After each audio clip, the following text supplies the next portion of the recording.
और अभी आपको खबर देंगे सुप्रीम कोर्ट तोशाखाना केस की आज की समाअत का हुक्मनामा जारी। सुप्रीम कोर्ट ने चेयरमैन तहरीक इंसाफ की जेल में हालत जार से मुतालिक रिपोर्ट तलब कर ली।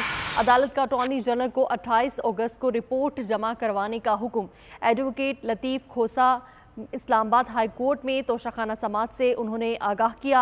हुक्मनामे में कहा गया कि मुनासिब होगा कि चेयरमैन तहरीक इंसाफ की सुप्रीम कोर्ट दायर अपीलों पर फैसले से कबल इस्लामाबाद हाई कोर्ट के फैसले का इंतज़ार किया जाए। हुक्मनामे में ये भी कहा गया है। इस हवाले से मज़ीद बात करेंगे। हमारे साथ मौजूद हैं स्पेशल कॉरेस्पॉन्डेंट इमरान वसीम। मज़ीद क्या तफसीलात हैं इस बारे में बताइएगा।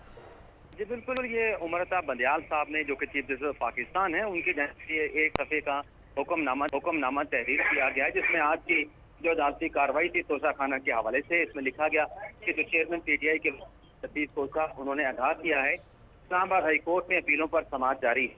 तो फैसले में लिखा गया है हुक्मनामे में कि चूंकि वहाँ पर समाअत जारी है तो मुनासिब ये होगा कि हाई कोर्ट का फैसला आ जाए और फिर यहाँ पर सुप्रीम कोर्ट में दायर अपीलों पर समाअत करेंगे। लेकिन चेयरमैन पीटीआई की इस वक्त जेल में क्या कंडीशन है, इस हवाले से अटॉर्नी जनरल से 28 अगस्त तक जो है वो रिपोर्ट तलब कर ली गई है। जो बिल्कुल फैसले से कबल इस्लामाबाद हाई कोर्ट फैसले का इंतजार किया जाए, हुक्मनामे में ये कहा गया है। इमरान वसीम हमें आगाह कर रहे थे, बहुत शुक्रिया। इसी के साथ ही न्यूज़ स्टूडियो से फिल वक्त इतना ही।